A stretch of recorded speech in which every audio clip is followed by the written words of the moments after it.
নমস্কার বন্ধুরা, আমি মুক্তা। আমার নতুন একটা ভিডিওতে তোমাদের সকলকে জানাই অনেক স্বাগত আর অনেকটা ভালোবাসা। ফ্রেশ একটা সকাল নিয়ে মা মেয়ে মিলে হাজির হয়ে গেছি, কিন্তু মেয়ে ক্যামেরার সামনে আসবে না। সুন্দর একটা পরিবেশ দিয়ে তোমাদের সঙ্গে শুরু করলাম। বেরিয়ে পড়েছি। মেয়ে যেহেতু এবার ক্লাস 10, তোকে তো কোচিংয়ে দিতে হবে, তো কোন টিচারের কাছে কি দেওয়া যায় না যায়, তো টিচারদের তো সকাল সকাল না গেলে পাওয়া যাবে না। ভোর ভোরই বেরিয়ে পড়ে, ভোর বলতে তাও মানে সকালে সমস্ত কাজকর্ম কমপ্লিট করে তারপর বাড়ি চলে এসেছিলাম। বাড়ি চলে এসে দেখলে ব্রেকফাস্টটা করে নিলাম, পরোটা আর দুধ চা, এটা দিয়ে ব্রেকফাস্ট করে নিলাম। নিয়ে তারপর ওদিকে বরমশাই বেরিয়ে গেছে, মানে আমার কাজের একেবারে ঘনঘটা পড়ে গেছে। কারণ সে বাড়িতে থাকলে পারে না, এখন আর এসব কাজগুলো করতে পারছি না। যেহেতু ডেঙ্গু থেকে উঠেছি, তার ধারণা অন্তত 1 মাস রেস্ট নিতে হবে। হ্যাঁ, এটা সত্যি যে নিলে পরে হয়তো বা আমার শরীরের জন্য ভালো হবে, কিন্তু নিতে আর পারছি কই বলো তো। এরকম একটা অঘটন যখন ফ্যামিলিতে ঘটে গেছে, মানে আমার ভাসুর মারা গেছে, তোমাদের সঙ্গে এর আগে শেয়ার করেছিলাম। তো আমাদের কিছু রীতিনীতি তো থাকেই, সেগুলো করতে যেয়ে আমি তো করছি। এখন তোমার দাদা ভাইয়ের বক্তব্য যে মারা গেছে গেছে, কিন্তু তার জন্য এই সমস্ত করতে গিয়ে যদি এখন তুমি ফিরে আবার অসুস্থ হয়ে পড়ো, তখন তোমায় কে দেখবে? হ্যাঁ, সেটাও 100% ঠিক কথা, কিন্তু তারপরে মন তো মানে না। একটু যেহেতু সুস্থ আছি, তো এগুলো করছি। তো ঘরদোর ঝাড়াঝুড়ি করা, তারপর এই সব কাচাকুচি, এগুলো নিয়েই আছি বর্তমানে। তো ভিডিওটা করার বেশ কিছুদিন আগে, কিন্তু ভয়েস ওভার দিতে পারছিলাম না, যেহেতু বাড়িতে লোকজনও আছে। আর ওই কাকি শাশুড়ির বাড়িতে যাওয়া আসা করতে হচ্ছে। ওদের বাড়ি যারা আছে তারা আমাদের বাড়িতেও কেউ কেউ খাওয়া দাওয়া করছে। তো মোটামুটি এইসব নিয়েই ব্যস্ত রয়েছি, যার জন্য ভিডিওটা দিতে অনেকটাই দেরি হয়ে গেল। বারবার কথা দিয়েও তোমাদেরকে কথা রাখতে পারি না। প্রত্যেক দিনই বলি যে এখন থেকে রেগুলার ভিডিও দেবো। রেগুলার বলতে ওই একদিন বাদে একদিন, কিন্তু তারপরেও সেটা পেরে উঠছি না। তার জন্য অনেকটাই সরি। তো এই যে ঘরদোর ঝাড়াঝুড়ি করে খুব তাড়াহুড়ো করে করছি। ক্যামেরাটা খুব যে ভালোভাবে সেট করব সেটাও পারিনি, কারণ তোমার তাড়াহুড়ো করে না করলে না, তোমার দাদাভাই বাড়িতে চলে আসবে আর এসে বকাবকি শুরু করে দেবে। তো এই ঘরের চাদরগুলো চেঞ্জ করে নেব। আর মেয়ের রেজাল্ট অলরেডি বেরিয়েও গেছে। মোটামুটি করেছে রেজাল্ট। এতদিন পর্যন্ত ওকে তো কোনো টিচার আমি দিতে পারিনি, তো নিজে নিজে পড়ে যেটুকু পেরেছে। যাই হোক, তোমাদের আশীর্বাদে মোটামুটি ভালোই করেছে। আর প্রে করো যেন আগামীতে আরও ভালো করে করতে পারে। তো সেজন্যই এবার কোচিংয়ের জন্য গেছিলাম স্যারের সঙ্গে কথা বলতে। তো 2 দিন করে আমাকে যেতে হয়েছিল, কারণ একদিনে হয়নি। যে প্রথম দিন এক স্যারকে পেয়েছিলাম, অন্য স্যারকে পাইনি। পরদিন যে আবার অন্যজনের সঙ্গে কথা বলে আসলাম। আর এই চাদরটা পাততে গেলাম, দেখলাম চাদরটা না ছোট হয়ে যাচ্ছে। আমার দাদাভাইয়ের এই এক দোষ, মানে খাটগুলো করেছে বিশাল বিশাল, কিন্তু চাদরগুলো যখন করেছে, তখন যদি একটুখানি ছোট মানে বড় বড় চাদর কিনতে হলে কেনে, তাহলে কিন্তু আমার এই ভোগান্তিটা হয় না। সব খাটে এই কিছু কিছু চাদর আছে যেগুলো মেয়ের খাটে ছাড়া হয় না। তো এই চাদরটাও তার মধ্যে। তো এই যে হয়ে গেছে, চাদর সব কিছু পেতে টেতে নিয়েছি। আর এই যে এখন ঘরটাকেও ঝাড় দিয়ে নিচ্ছি। ঘর ঝেড়েছি তো দেখো কতগুলো ময়লা পড়েছে। অনেক দিন বাদে ঘরটা ছাড়লাম, সেই কালী পুজোর আগে মনে ঘর ঝেড়েছিলাম, তারপরে আর ঝুড়ির সময় পাইনি, মানে ওইভাবে আর হয়নি। তো এগুলো সব পরিষ্কার টরিষ্কার করে নিচ্ছি, নিয়ে তারপর ওদিকে রান্না বান্না করতে হবে। মানে রান্নাটা ভাবলাম দেরি করে করি, কিন্তু এই কাজগুলো আগে করে নিই, এগুলো না করলেই নয়। তো সেজন্য করে নিচ্ছি। আর এগুলো করতে করতে না, তারপর তোমার দাদাভাই চলে এসেছিলো।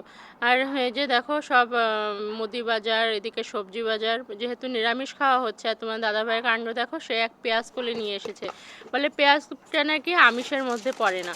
আচ্ছা বলো তো, যেটা কিনা পেঁয়াজ থেকেই তৈরি হচ্ছে, হয়তো বাস তার বক্তব্য হলো বাঙালিরা তো খায়। তা আমরা তো ভাই অবাঙালি না, আমরা তো বাঙালি। আমরা যেহেতু পেঁয়াজ রসুনটাকে আমিষের মধ্যেই ধরি, তো সেহেতু কেন খাবো? নিজের মনের মধ্যে একটা খুঁতখুঁতানি রেখে তো লাভ নেই। তো তারপর আর খাইনি। পরে যে যখন রেখে দিয়েছিলাম ফ্রিজে, পরে যখন মাছ খাওয়া যাবে তখন খাবো, এরকম করেছি। আর বাজারপত্রগুলো সব গুছিয়ে গাছিয়ে নিচ্ছিলাম। চানাচুর, বিস্কুট। এই চানাচুরটাতে যেহেতু পেঁয়াজ রসুন থাকে না, তো সেজন্য আমার জন্য একটু সুবিধাই হয়, কারণ আমি তো চানাচুরের পোকা, চানাচুর ছাড়া আমার চলেই না। তো সেজন্য হয়। আর আমাদের পাড়ায় যে চানাচুরের ফ্যাক্টরিগুলো, ওদের চানাচুরের মধ্যে না রসুন দেয়া থাকে, সেজন্য ওদের চানাচুরগুলো আর খাই না। এই চানাচুরটাই বেশি লাগছে। আর ডাল তো রেগুলারই লাগছে।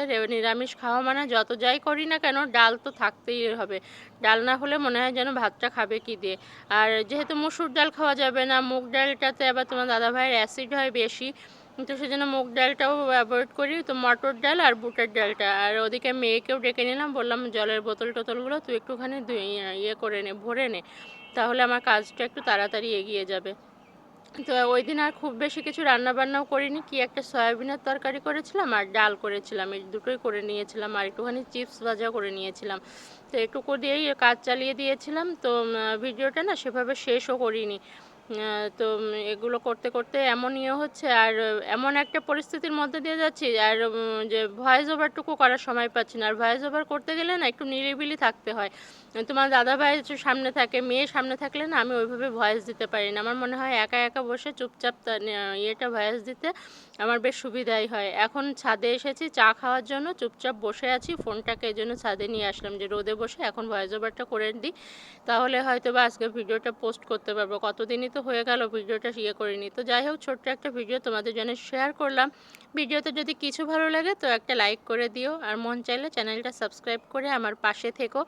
আর কেমন ভিডিও দেখতে ভালো লাগে, কোনো কাজ যদি খারাপ লেগে থাকে সেটাও কিন্তু অবশ্যই কমেন্ট সেকশনে জানিয়ে যেও। তো আজকের মতো এটুকুই। তোমরা সবাই ভালো থেকো, সুস্থ থেকো, সেফ থেকো। দেখা হবে নেক্সট ভিডিওতে। আজকের মতো টাটা, বাই বাই। আর সেদিনই কিন্তু রসগোল্লা নিয়ে এসেছিল, আজকে আবার শুধু বোঁদে আনতে বলেছিলাম, তারপরেও তার সঙ্গে আবার রসগোল্লা ওনাকে দিয়ে দিয়েছে, বলেছে প্যাকেট করা হয়ে গেছে, এখন নাকি আর নামানো যাবে না। দুপুরে খাওয়া দাওয়ার পর তারপর একটুখানি শুয়েছিলাম, আর উঠে চাটা খাওয়া দাওয়া কমপ্লিট। আর তোমার দাদাভাই এই বাজারগুলো করেছিল, বাজার মানে কিছু কাপড় চোপড় কেনা ছিল। আর লুঙ্গি দুটো হলো আমার ভাসুরের, আমার নিজের যে ভাসুর, ওনার লুঙ্গি নষ্ট করে ইয়ে হয়ে গেছে, তো সেই লুঙ্গি দুটো নিয়ে এসেছে। আর হলো যে ভাসুর মারা গেছে, মানে আমার কাকি শাশুড়ির ছেলে যে, তো ওই জায়েদের বলতে যাকে আর ভাসুরের যে ছেলে আছে তাকে দেওয়ার জন্য নিয়ে এসেছে। তো সেটাই তোমাদের সঙ্গে একটুখানি শেয়ার করি। তো আমিও সেভাবে দেখিনি, আমিও দেখছি, আর ভাবলাম তাহলে তোমাদের সঙ্গে একটুখানি শেয়ার করি। তো এটা হলো ভাসুরের ছেলের একটা সোয়েটার টাইপের হুডি সহ। তো এইটা ও তো এবার মাধ্যমিক দেবে, তো দেখলাম সাইজটা ঠিকঠাকই আছে। আসলে বয়সটা বললে পরে হয়। আর জায়ের জন্য যে শাড়িটা এনেছে না, সেই শাড়িটা দেখে না ভীষণ কষ্ট লাগছিল। আমার ভাসুর না কখনো পছন্দ করতো না যে উনি লাল ছাড়া পরুক, যতই ওনার মেয়ে জামাই আর কি, আমার কাকি শাশুড়ি বলতো এখন জামাই হয়ে গেছে, নাতিপুতি হয়ে গেছে, এখন এত লাল হলুদ পরো কেন, কিন্তু আমার ভাসুর কখনো পছন্দ করতো না। তো আমি সেজন্য বলে দিয়েছিলাম যে একটু হালকা টাইপের কালার কিনো, কিন্তু একদম সাদার মধ্যে এনো না, দেখতে যেন কেমন একটা কষ্ট হবে। তো এই যে এই শাড়িটা নিয়ে এসেছে, এটা হলো আঁচলটা, আর এই যে দেখছো পাড়, আর এই হলো ভেতরটা পুরোটাই এরকম।